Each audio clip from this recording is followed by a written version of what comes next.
The crystal towers of Vellani Prime sparkled under the light of their twin suns. The peaceful world had known nothing but harmony for over 3,000 years. The Vellani people moved gracefully through their cities, their transparent bodies, glowing with soft inner light as they went about their daily lives. In the Grand Council chamber, Elder Thane stood before the massive viewing screen with trembling hands. The images streaming in from their outer colonies were unlike anything the Vellani had ever witnessed. Ships shaped like black daggers cut through space, raining fire on defenseless settlements. The attackers wore dark armor and moved with brutal efficiency, herding Vellani civilians into transport ships.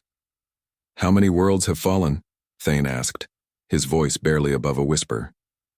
Young Counselor Lyra stepped forward, her crystalline form dimming with sorrow. 7 colonies in the Outer Rim. The Krex Empire shows no mercy. They take what they want and destroy the rest. The Krex had appeared without warning 3 months ago. Unlike the peaceful species that made up the Galactic Commerce Union, the Krex lived for conquest. They enslaved entire worlds, forcing captured species to work in their vast mining operations. The Vellani had heard stories, but always from distant systems. They never imagined the darkness would reach their peaceful corner of space. "What of our defenses?" asked another counselor. Thane's light flickered with shame. "We have none. Our ancestors dismantled all weapons 3 millennia ago when we chose the path of peace. Our ships carry tools for building, not destroying." The viewing screen shifted to show more horrific scenes. Vellani families torn apart, their children loaded onto Krex slave ships. The crystalline beings who had known only art, science, and philosophy for thousands of years were being treated like livestock. Lyra moved closer to the screen, her form glowing brighter with determination. "There must be something we can do. Some species that could help us. The Commerce Union has already abandoned us," Thane replied bitterly. "They fear the Krex too much to risk their own worlds. We stand alone." "Not entirely alone," whispered an ancient voice from the back of the chamber. The council turned to see Elder Kavi, the oldest among them. Her crystalline body was clouded with age, but her mind remained sharp. She moved slowly to the center of the chamber, her ancient memories stirring. "There are stories," she began, her voice carrying the weight of centuries. "Legends of a species from the Outer Rim, a species that others call the Deathworlders." The younger counselors exchanged uncertain glances. Lyra had heard whispers of such beings in the deepest archives, but most dismissed them as myths. "The humans," Kavi continued. "They come from a world so violent, so harsh that it forged them into something terrifying. Other species speak their name in hushed tones. They say humans fight wars that would destroy entire civilizations, yet somehow they endure." Thane shook his head. "Even if such beings exist, why would they help us? We have nothing to offer warriors." Kavi's form brightened slightly. "Because according to the stories, they have a weakness. They cannot stand to see the innocent suffer. They have something they call moral codes that compel them to protect those who cannot protect themselves." The chamber fell silent. Outside, reports continued to arrive of more Krex attacks. The enemy fleet was moving steadily toward Vellani Prime, enslaving or destroying everything in their path. Lyra stepped forward, her young voice cutting through the despair. "Where would we find these humans?" Kavi moved to the ancient star charts, her aged hands tracing paths through space. "The Terran Federation operates from the Sol system deep in the Outer Rim. It would take our fastest ship 3 weeks to reach them." "We don't have 3 weeks," Thane observed grimly. "The Krex will be here within days." "Then we don't go to them," Lyra said, her form pulsing with sudden inspiration. "We call to them." The idea was simple, but desperate. The Vellani would broadcast a distress signal toward human space, explaining their situation and begging for help. It was their only chance, though most of the council doubted any response would come. As the council debated, more reports arrived. The Krex had reached the mid-rim colonies. Millions of Vellani were now in chains, their crystal cities burning behind them. The images of Krex soldiers forcing Vellani children into cages sparked something new in the peaceful species. Anger. "We send the signal," Thane declared, his voice stronger than before. "What else can we do?" Lyra volunteered to compose the message. She worked through the night, choosing each word carefully. "How do you ask mythical warriors for help? How do you explain 3,000 years of peace to beings forged by violence?" Her final message was simple. "To any human vessels receiving this transmission, we are the Villani of the Villani system. A species called the Krex is destroying our worlds and enslaving our people. We have no weapons, no armies, no way to fight back. We know humans value justice and freedom. If you truly exist, if you care about innocent lives, please help us. We are running out of time." The signal was broadcast at maximum power toward the outer rim, carrying Lyra's desperate words across the vast emptiness of space. Most of the council expected silence in return. Light years away, in the depths of space near the Terran Federation border, Captain Rodriguez stood on the bridge of the TFS Vengeful Storm. The massive human dreadnought was returning from patrol when the communications officer called out. "Captain, we're receiving a distress signal. It's different." Rodriguez moved to the communications station, her weathered face serious. She had served in the Federation Navy for 20 years, fighting pirates, slavers, and worse. But something about this signal felt important. As she listened to Lyra's message, Rodriguez's expression darkened. She had seen the results of slavery operations before. The Terran Federation had strict policies about such things. Humanity remembered too, well, their own dark history with slavery and genocide. "Origin point?" she asked tersely. "Villani system, approximately 70 light-years from our current position," the officer replied. Rodriguez turned to her tactical officer. "What do we know about the Krex Empire?" "Aggressive expansionist power, Captain. They specialize in slavery and resource extraction. Intelligence estimates they've enslaved over a dozen species in the past century." The captain's jaw tightened. This was exactly the kind of situation the Federation had been created to prevent. After humanity's own bloody history, they had sworn to never again allow genocide and slavery to go unchallenged. "Signal Fleet Command," Rodriguez ordered. "Request immediate deployment authorization for Operation Righteous Fury. Priority Alpha." Her communications officer looked up in surprise. Priority Alpha was reserved for active genocide situations. It gave field commanders broad authority to use whatever force necessary to stop mass killings. "Captain, shouldn't we verify the situation first?" Rodriguez's smile was cold and dangerous. "Officer, when someone sends a distress signal about slavery and genocide, we don't debate, we act." Within hours, the authorization came through. Admiral Kane herself would lead a full task force to the Villani system. 12 dreadnoughts, 40 destroyers, and support vessels. Enough firepower to level entire worlds. In the Villani system, the Council waited anxiously for any response to their desperate signal. Most had given up hope when suddenly, their communications array exploded with activity. The message was brief but filled with a cold promise that sent chills through the peaceful species. "Villani Council, this is Admiral Kane of the Terran Federation. Navy. Message received and understood. The fleet is en route. Hold fast. Humanity is coming." For the first time in months, Elder Thane allowed himself to hope. The Krex war fleet dropped out of hyperspace at the edge of the Villani system like a swarm of metal locusts. 200 vessels of various sizes spread out in attack formation, their black hulls absorbing the light of the twin suns. At the center of the fleet, the massive command dreadnought Bone Crusher housed Warlord Gorthak, Supreme Commander of the Krex 4th Fleet. Gorthak stood 8 feet tall, his muscular frame covered in the scars of countless battles. Unlike many species that had evolved past their violent origins, the Krex embraced brutality as a way of life. Their society was built on conquest, slavery, and the suffering of those too weak to defend themselves. "Report," Gorthak growled to his bridge crew, his voice like grinding metal. "Scanning the system now, Warlord," replied his tactical officer.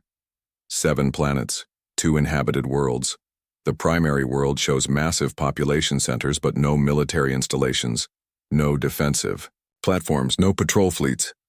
Gorthak's lips pulled back in what passed for a smile among his species. Perfect. The Volani reputation for weakness appears to be accurate. The bridge crew shared their commander's satisfaction. The Kreks had been expanding steadily for over a century, enslaving species across the galaxy. The Volani system represented a particularly rich prize. Not only did the crystalline beings make excellent slaves due to their docile nature, but their worlds were rich in rare minerals, essential for advanced technology. Begin Standard Conquest Protocol, Gorthak ordered. Take the outer world first, establish forward bases, then move on the primary planet. I want all resistance eliminated within 72 hours. The Kreks fleet split into two groups. The larger force headed for Volani Prime, while a smaller detachment moved toward the outer world of Kethvar. The Kreks expected easy victories. Their intelligence suggested the Volani had no military tradition whatsoever. On Volani Prime, the population watched their sensors in growing terror. The approaching fleet was larger than anything in their historical records. Elder Thane called an emergency session of the Grand Council, though there was little they could do except hope their message to the humans had been received. Lyra stood before the great computers in the planetary archive, searching desperately through ancient files. Somewhere in their history there had to be something that could help. The Volani hadn't always been pacifists. Their transformation to a peaceful society had happened gradually over thousands of years. There, she whispered, finding what she was looking for.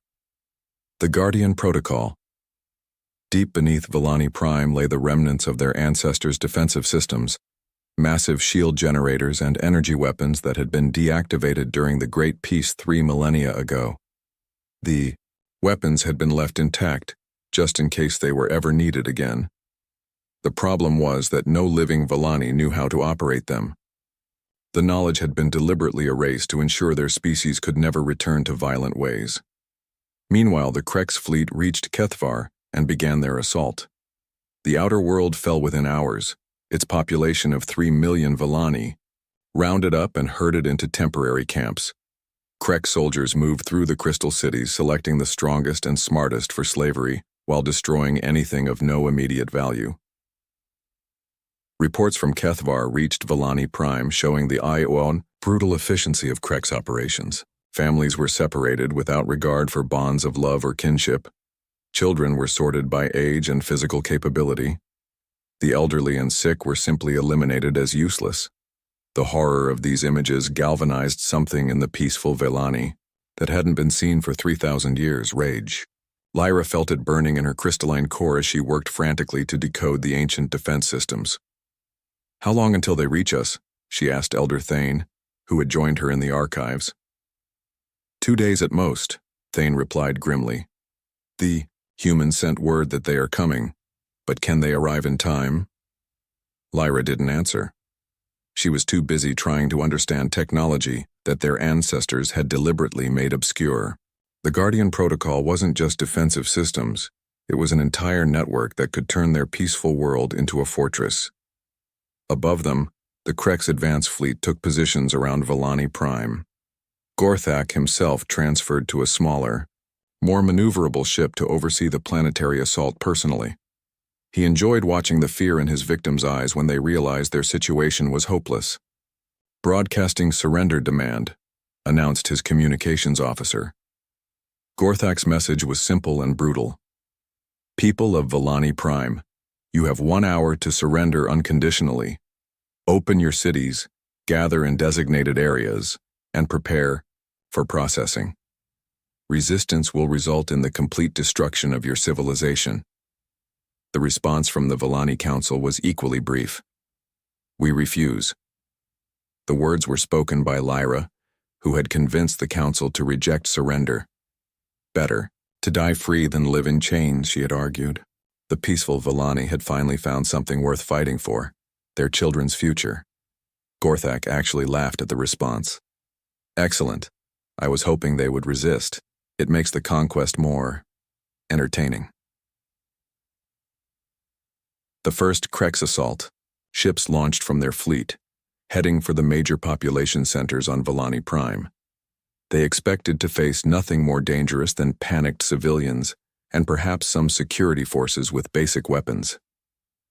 Instead, as the ships entered the upper atmosphere, they encountered something impossible. Energy beams of incredible power lanced up from the planet's surface, striking the assault craft with devastating accuracy.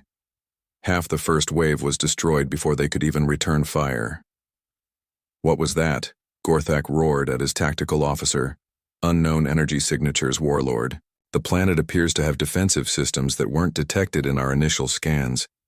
Deep beneath Volani Prime, Lyra had managed to activate 3 of the ancient shield generators and 2 defensive batteries. The systems were primitive by current standards, but they had been built by a species that understood war all too well. "It's working," she called to Thane, who was helping coordinate the defense. "But I can only control a fraction of the network. Most of the systems are too damaged or complex for me to understand." The second wave of Krek's assault ships approached more cautiously, using electronic warfare to try to disable the defensive systems. But the ancient Volani technology was robust and simple, difficult to disrupt with modern methods. More assault ships fell to the planet's defenses, but the Krek's fleet was vast. Eventually, weight of numbers began to tell. Krek's forces established landing zones in remote areas, then began advancing on the major cities using ground forces. The Volani civilian population had no experience with warfare, but they had something else: determination. Guided by emergency broadcast from Lyra and the Council, they began evacuating the cities in an orderly fashion, moving to prepared shelters in the planet's extensive cave systems. Gorthak watched the evacuation with growing anger. This was supposed to be simple: round up the population, process them for slavery, and move on to the next target. Instead, the Volani were proving surprisingly resilient. "Bring in the terror squadrons," he ordered. "If they want to hide in caves, we'll make the surface uninhabitable." High above, in the depths of space, something new appeared on the edge of the system. The energy signatures were massive, larger than anything in the Krek's databases. Admiral Kane's task force had arrived earlier than expected, having pushed their ships to maximum speed. Captain Rodriguez stood on the bridge of the TFS Vengeful Storm, studying the tactical display. The Krek's fleet was spread throughout the system, with the main force orbiting Volani Prime. Smoke and fire marked where the attack was already underway. "Orders from Admiral Kane," announced the communications officer. "All ships are to take position for Operation Hammerfall. Priority targets are the Krek's command vessels and any ships engaged in planetary bombardment." Rodriguez smiled grimly as she studied the enemy formation. The Krek's had positioned themselves perfectly for what humans called a turkey shoot. Their ships were focused on the planet below, not watching for threats from space. "Signal the fleet," Rodriguez ordered. "Target designation is confirmed. All batteries ready. On Admiral Kane's signal, show them what happens when you threaten innocent people." The trap was about to spring, and the Krek's had no idea what was coming for them. Admiral Kane stood on the bridge of the TFS Sovereign Dawn, her flagship cutting through space at the head of the human fleet. The veteran commander had seen 40 years of service, fighting everything from pirates to hostile alien empires. But the situation in the Volani system stirred something deeper than professional duty. It ignited the protective instinct that burned at the heart of human nature. "Fleet status report," Kane ordered, her voice calm despite the gravity of the situation. "All vessels in position, Admiral," replied her tactical officer, Commander Nash. 12 dreadnoughts, 40 destroyers, plus support vessels. The fleet is ready for immediate engagement. The human task force had arrived at the edge of the Volani system in perfect formation, their ships appearing from hyperspace with the precision that came from centuries of naval tradition. Each vessel was a masterpiece of human engineering, built not just to fight but to project the values of freedom and justice across the galaxy. Kane studied the tactical display showing the Krek's fleet's disposition. 200 enemy vessels surrounded Volani Prime, with dozens more scattered throughout the system. Smoke trails from the planet below told the story of an ongoing assault. "Communications. Open a channel to both the Krek's fleet and the Volani. Government," Kane ordered. "Channel open, Admiral." Kane's message was broadcast across the system, her voice carrying the weight of human authority. "This is Admiral Kane of the Terran Federation Navy. To the Volani people, help has arrived. To the Krex forces, you are hereby ordered to cease all hostile actions immediately, release any prisoners, and withdraw from Volani space within 1 hour." On the surface of Volani Prime, Elder Thane and the Grand Council listened to the human Admiral's words with a mixture of hope and disbelief. The legendary Deathworlders had actually come. Lyra, still working frantically to restore more defensive systems, paused in her work to listen. "They came," she whispered. "They actually came." But it was the reaction from the Krex fleet that proved more significant. Warlord Gorthak aboard his command ship read the human ultimatum with a mixture of amusement and contempt. In his experience, smaller fleets making demands were usually bluffing, hoping to avoid a fight they couldn't win. "What is the size of this human fleet?" Gorthak asked his intelligence officer.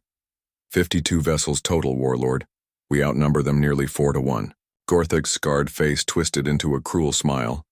These humans clearly didn't understand the mathematics of warfare. The Krex Empire had built its reputation on crushing anyone foolish enough to oppose them. "Send a reply," Gorthak ordered. "Let these Deathworlders know what happens to those who interfere with Krex business." The message that came back made Kane's jaw tighten with controlled anger. Gorthak's words were deliberately calculated to provoke. "Human Admiral, your pathetic fleet is vastly outnumbered. Withdraw now, or share the fate of these crystal weaklings. To demonstrate my resolve, I will execute 100 Volani prisoners every hour until you leave our space." Kane closed her eyes for a moment, feeling the familiar cold rage that came when she encountered pure evil. When she opened them, her expression had hardened into something that would have terrified any human who saw it. "Tactical, relay new orders to all ships," she commanded. "The Krex have just made this personal." On Volani Prime, the situation was growing desperate. Despite Lyra's success in activating some of the ancient defenses, Krex ground forces were advancing on the major cities. The peaceful population had no experience with urban combat, and the enemy soldiers were methodically clearing buildings and rounding up civilians. Lyra had managed to reach the main control center for the Guardian Protocol, but the ancient systems were incredibly complex. Her people had deliberately made their war machines difficult to operate, requiring multiple operators and complex authorization codes that had been lost to time. "I need more people," she called to Thane over the communication system. "The defensive network requires at least 6 operators working in coordination." "Our people don't know how to fight," Thane replied desperately. "We have scholars, artists, scientists, not warriors." "Then we learn," Lyra said firmly, "because the alternative is slavery or death." While the Volani struggled to defend their world, Gorthak was making good on his threat. In the main prison camp on the planet's surface, Krex soldiers selected 100 prisoners at random. The chosen Volani were forced to kneel in a line while Gorthak's lieutenant prepared to carry out the executions. The scene was being broadcast to both the human fleet and the Volani population, a demonstration of Krex power and human impotence. But Admiral Kane had no intention of allowing the slaughter to proceed. "All ships emergency jump to combat range," she ordered. "Maximum acceleration." The human fleet had been holding position at the edge of the system, following standard first contact protocols. But protocols meant nothing when innocent lives were at stake. The TFS Sovereign Dawn and her escorts accelerated to combat speed, closing the distance to Volani Prime in minutes rather than hours. Gorthak watched his sensors with growing unease as the human ships approached. They were moving faster than his intelligence reports had suggested was possible, and their energy signatures were far more powerful than expected. "Warlord, the human vessels are approaching at combat velocity," his tactical officer reported. "They'll be in weapons range within minutes." "Let them come," Gorthak snarled. "We'll destroy them and continue with our business." But something about the approaching human ships unsettled him. They moved with a coordination that spoke of extensive combat experience, and their formation suggested tactics designed for maximum firepower concentration. On the planet's surface, the execution was about to begin when something extraordinary happened. The ancient Volani defense network, guided by Lyra's desperate efforts, suddenly came fully online. Massive energy shields formed over the prison camp, protecting the prisoners from their guards' weapons. "Impossible," Gorthak muttered. "How are they powering those shields?" The answer came from an unexpected source. Human Signals Intelligence had been analyzing the Volani defense network since their arrival, and Federation engineers had transmitted technical specifications to help Lyra integrate their power systems with the ancient Volani technology. Captain Rodriguez, monitoring the situation from her own vessel, opened a direct channel to the Krex warlord. Her voice carried the cold promise of retribution that every human felt when confronted with injustice. "Warlord Gorthak, this is Captain Rodriguez of the TFS Vengeful Storm. You have exactly 30 seconds to step away from those prisoners before we demonstrate why humans earned the name Deathworlders." Gorthak's response was to order his forces to begin the executions anyway, despite the shields. He had built his reputation on brutality and had no intention of backing down to threats from unknown aliens. That decision sealed his fate. Admiral Kane's voice rang across the fleet communication network with the authority of righteous anger. "All units, weapons free. Priority targets are any Krex vessels engaged in hostile action against civilian populations. Rules of engagement are simple: protect the innocent, destroy the guilty." The human fleet had reached optimal firing range, and 47 years of human military doctrine came into play. Every ship in the task force had been designed with one primary purpose: to project overwhelming force in defense of human values. Commander Nash looked up from his tactical display, his expression grim. "Admiral, we have confirmed targeting solutions on all priority vessels. Krex fleet disposition suggests they're not prepared for coordinated fleet action." Kane nodded, her hand hovering over the firing authorization. In her 40 years of service, she had never enjoyed combat, but she had never hesitated when innocent lives were at stake. "Signal all ships," she commanded. "Operation Thunderstrike is authorized. Show them what happens when you threaten the defenseless." The space around Volani Prime was about to become very dangerous for anyone wearing Krex colors. The first salvo from the human fleet lit up space around Volani Prime like a new star being born. 12 dreadnoughts fired in perfect coordination, their massive railguns sending projectiles at a significant fraction of light speed. The Krex had never seen weapons that could deliver such devastating kinetic force over such vast distances. Warlord Gorthak watched in stunned disbelief as 6 of his heavy cruisers simply ceased to exist, torn apart by human weapons that struck with the force of small asteroids.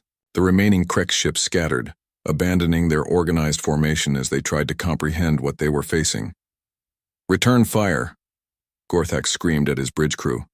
"All batteries, maximum spread." The Krex fleet responded with everything. They had plasma cannons, missile volleys, and directed energy weapons designed to cripple enemy vessels. But the human ships moved through the barrage like they were dancing, their point defense systems destroying incoming missiles while their armor absorbed energy weapon hits that would have destroyed lesser vessels. Captain Rodriguez smiled grimly as the TFS Vengeful Storm's AI-assisted targeting system locked onto another Krex vessel. Human military doctrine had evolved through centuries of warfare against their own kind, the most creative and adaptable warriors in known space. Fighting aliens who relied on brute force was almost disappointingly easy. "Target their command structure," Rodriguez ordered. "Take out their coordination and the rest will fall apart." The human destroyers moved in perfect formation, their smaller size allowing them to exploit gaps in the Krex defensive line. Each destroyer carried weapons that would have been considered heavy armament on most species' capital ships, but humans built their entire fleet doctrine around the assumption that any fight worth having was worth overwhelming. On the planet, below, Lyra watched the space battle through the restored sensors, while simultaneously coordinating the planetary defense network. The ancient Volani systems were responding better now that she had human technical assistance, their crystal-based technology proving surprisingly compatible with Federation power sources. "How are they doing that?"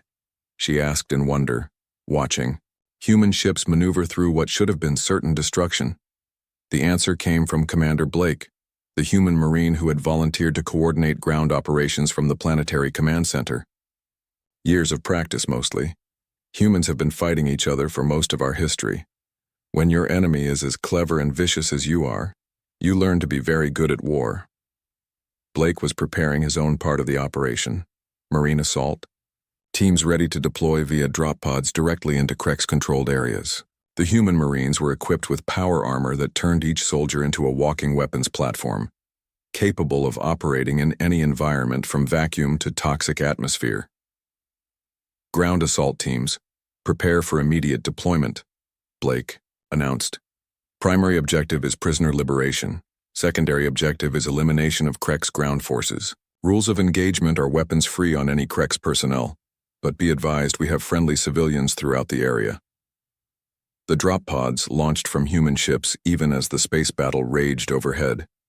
Each pod was designed to survive atmospheric, entry and surface impact, delivering its cargo of Marines directly to where they were needed most. Gorthak watched the human pods streak through his fleet's formation, too small and fast for his weapons to target effectively. His tactical officer was reporting massive losses, nearly a third of his fleet destroyed or disabled in the first 10 minutes of combat. "How is this possible?" he demanded. "They're outnumbered 4-1. His intelligence officer, frantically analyzing combat data, provided a terrifying answer. "Sir, their weapons technology is generations ahead of ours. Their targeting systems have near-perfect accuracy, and their ships appear to be coordinating their movements through some kind of quantum communication network." What the Krex didn't understand was that human fleet tactics had evolved to fight other humans, beings just as intelligent, adaptable, and ruthless as themselves. The Federation Navy had developed weapons and strategies designed to overcome opponents with similar technology and tactical flexibility. Against the Krex, who relied on numerical superiority and intimidation, human forces were devastatingly effective. On the ground, the first Marine drop pods crashed into the main prison camp where Krex soldiers were still trying to execute Volani prisoners despite the energy shields. The pods opened like metal flowers, disgorging armored figures that moved with inhuman speed and precision. Sergeant Torres was the first Marine out of her pod, her power armor's sensors immediately identifying 17 Krex soldiers and over 300 Volani prisoners. The tactical situation was clear: eliminate the guards, secure the civilians, establish a defensible perimeter. The Krex guards turned their weapons on the new arrivals, expecting to face another helpless species. Instead, they found themselves shooting at armored figures that shrugged off their weapons fire, while returning devastatingly accurate shots of their own. Torres moved through the prison camp like death incarnate, her armor's integrated weapons, systems targeting multiple enemies simultaneously. Behind her, other Marines spread out in a coordinated pattern that cleared the entire facility in less than 3 minutes. Elder Thane, who had been selected for execution, found himself face to face with one of the legendary Deathworlders. Torres lifted her helmet visor, revealing a surprisingly young human face marked by determination and compassion. "You're safe now," Torres told the elderly Volani. "We're here to get you out." In orbit, the space battle was turning into a rout. Admiral Kane had deployed her fleet with surgical precision, using the superior range and accuracy of human weapons to destroy Krex vessels while staying outside the effective range of return fire. The few Krex ships that tried to close to engagement range found themselves facing coordinated crossfire from multiple human vessels. "Warlord, we've lost 60% of our fleet," Gorthak's tactical officer reported. "Recommend immediate withdrawal," but Gorthak's pride wouldn't allow retreat. The Krex Empire had built its reputation on never backing down, never showing weakness. To withdraw now would invite challenges to his authority from subordinates and rivals. "Deploy the terror weapons," he ordered. "If we can't have this world, no one can." The Krex fleet began launching planet-killer missiles, massive warheads designed to crack planetary crusts and render entire worlds uninhabitable. It was a weapon of spite, meant to deny victory to their enemies even in defeat. Admiral Kane watched the missile launches with cold fury. Planet killers violated every civilized rule of warfare, targeting entire populations rather than military. assets. Their use was considered a war crime under Federation law. All ships intercept those missiles, Kane ordered. Maximum priority. If even one reaches the surface, millions die. The human fleet shifted formation, their point defense systems engaging the incoming warheads. But there were too many missiles, and some would inevitably get through. That's when Lyra made her choice. Deep in the command center of the ancient Guardian Protocol, she initiated a sequence that hadn't been used for 3,000 years. The entire planet's defensive network came online, not just shields and energy weapons, but systems designed to protect Volani Prime from extinction-level threats. Massive energy beams lanced up from the planet's surface, each one powerful enough to vaporize a small moon. The planet-killer missiles simply ceased to exist as they encountered the full fury of ancient Volani military technology. Warlord Gorthak stared at his tactical display in disbelief. The peaceful crystal beings he had dismissed as weaklings had just demonstrated weapons technology that surpassed even Krek's capabilities. "This is impossible," he whispered. "They're pacifists." Commander Blake, monitoring the situation from the surface, provided the answer over the communication network.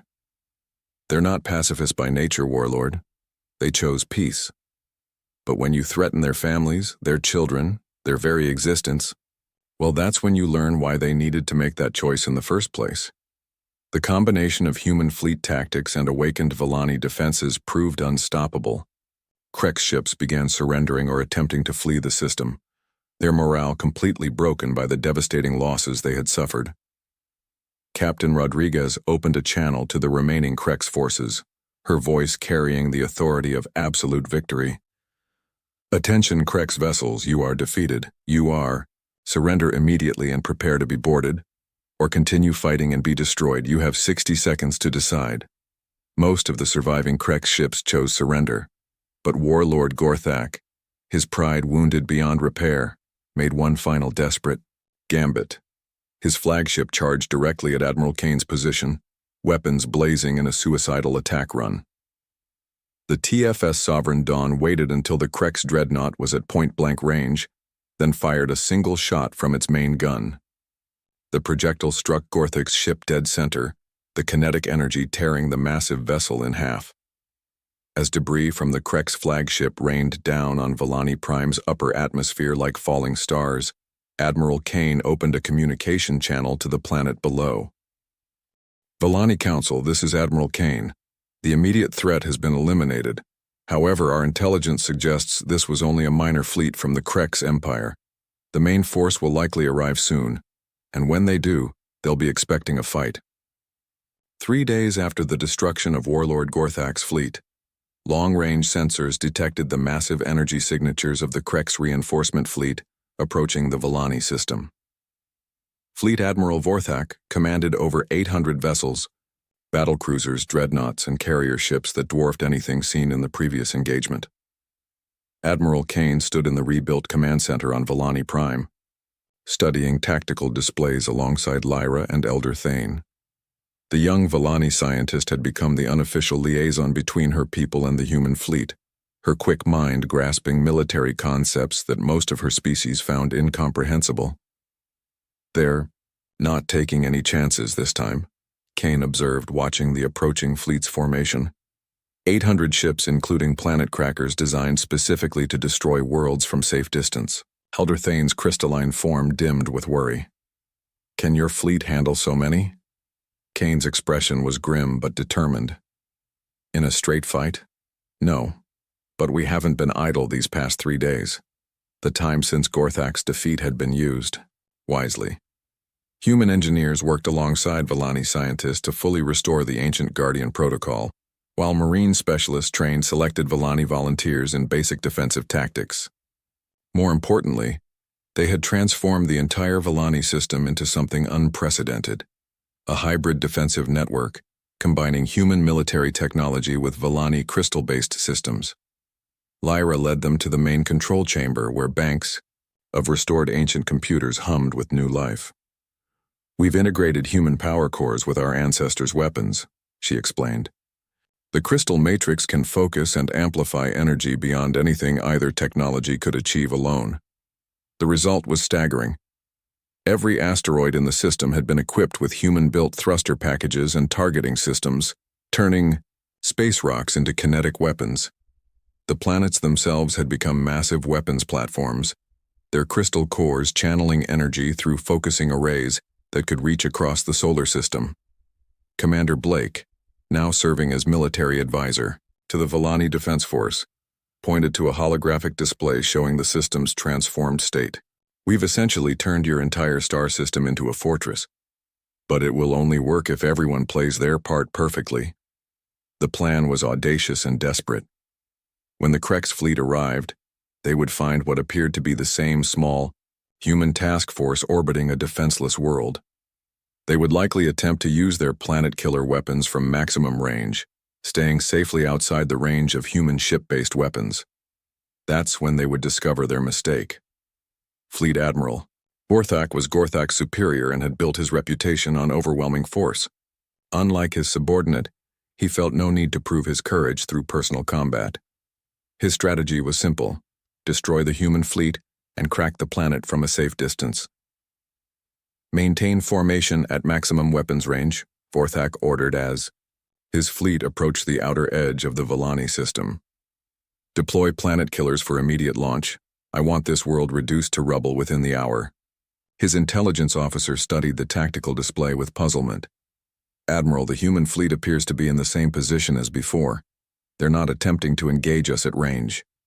Good, Vorthak replied. Their weapons are shorter ranged than ours. They're hoping we'll close to fight them ship to ship. His scarred face twisted in what passed for a smile among the Krex.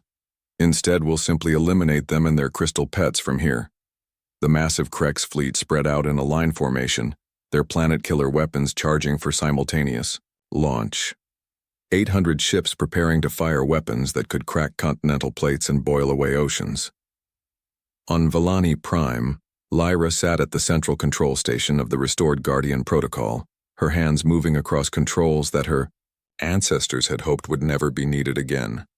Around her, 12 other Volani operators worked at subsidiary stations, their peaceful minds struggling to comprehend the mathematics of destruction. Energy levels at 90%, reported Marcus, a human technician who had volunteered to help coordinate the defense. Crystal matrix is stable. All targeting solutions confirmed. Admiral Kane's voice came through the communication system from her flagship in orbit. Lyra, you have operational command of planetary systems. Fire on your discretion. The weight of that responsibility settled on the young Volani's shoulders. In the next few minutes, she would either save her world or watch it burn. But she was no longer the scared civilian who had first activated the ancient defenses. Days of working with human military personnel had taught her that sometimes peace could only be preserved through strength.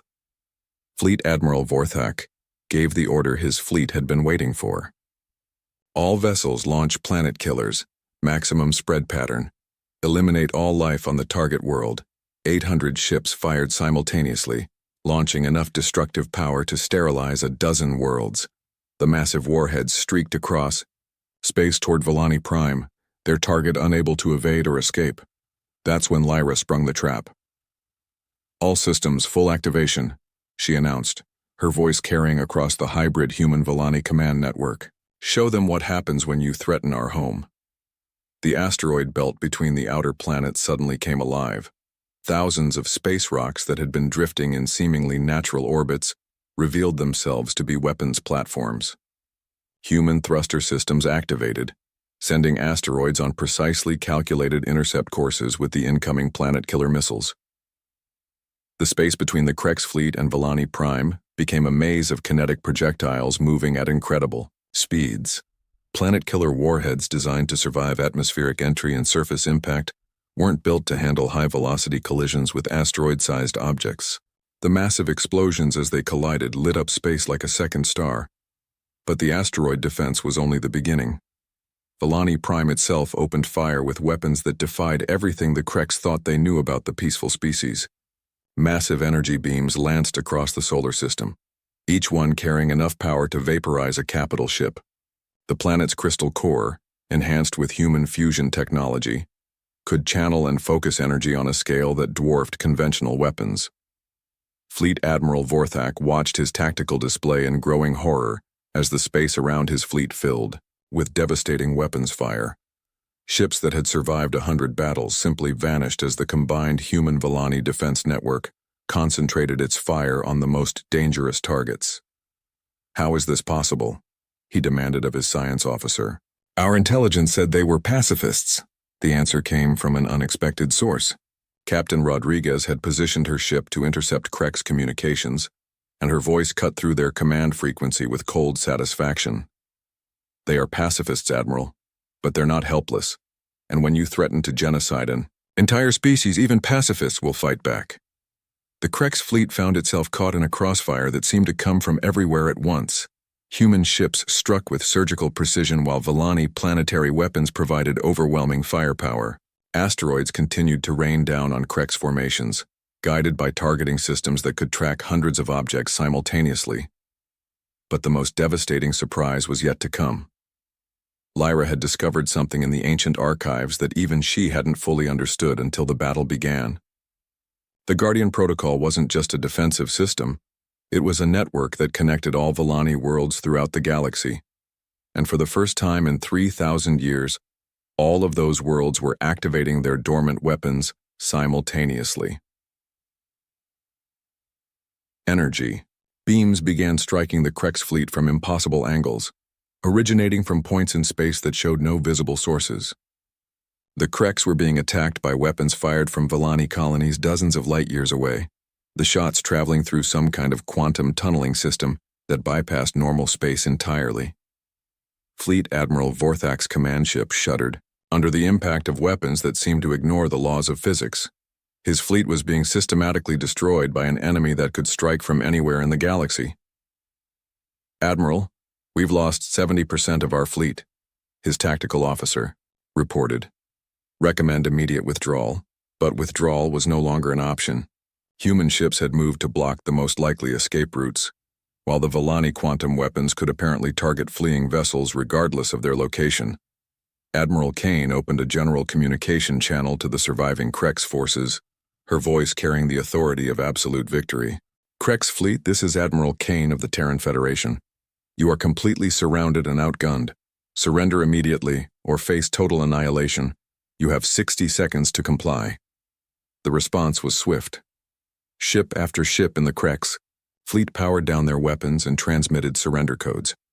Fleet Admiral Vorthak, watching his empire's reputation crumble around him, made the only choice that might save his remaining forces. "All ships, stand down," he ordered, his voice bitter with defeat. "Prepare for boarding and surrender." In the aftermath of the battle, representatives from both species met in the restored Grand Council chamber on Volani Prime. The room had been expanded to accommodate human delegates, and the ancient crystal walls now housed both Volani and human technology. Elder Thane stood before the assembled group, his form brighter than it had been in months. "Admiral Kane, we owe you a debt that can never be repaid. You came to our aid when the galaxy had abandoned us." Kane shook her head. "You don't owe us anything, Elder Thane. Protecting innocent people isn't something that requires payment. It's just the right thing to do." Lyra stepped forward, her young voice carrying new authority. "We've learned something important these past days. Peace isn't just the absence of war. It's something that must be protected. We propose joining the Terran Federation as full members, contributing our technology and resources to the common defense." The proposal sparked immediate discussion among both species. The Volani had technology that could revolutionize Federation defensive capabilities, while humans offered military expertise and a proven commitment to protecting the innocent. Captain Rodriguez, representing the military perspective, addressed the practical concerns. Membership in the Federation requires contributing to collective defense.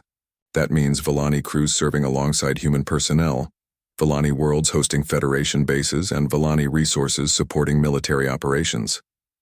Elder Thane nodded solemnly. "We understand.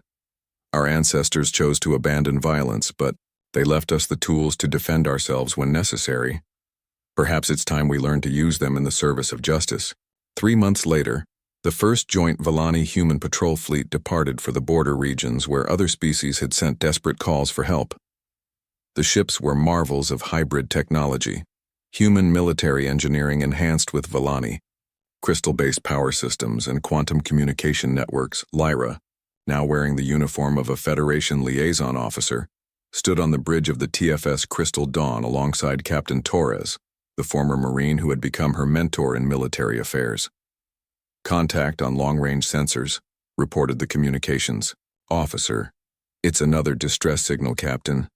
The Zephyrian Republic is under attack by slavers." Torres looked at Lyra with a slight smile. "What do you think, Lieutenant? Time to show some more bullies what happens when they pick on the innocent?" Lyra's crystalline form glowed brighter as she accessed the ship's hybrid weapon systems. The peaceful species that had once rejected all violence had learned a new truth. Sometimes the only way to preserve peace was to be strong enough to defend it. "Signal the fleet," she announced. "The Volani Human Alliance is responding, and this time we're not asking nicely." The former pacifists had become something new. Guardians who understood that true peace required both wisdom and strength, compassion and determination. The galaxy's bullies were about to learn that the age of easy conquest was ending. The Deathworlders had found allies, and together they would ensure that no species would ever again face genocide alone.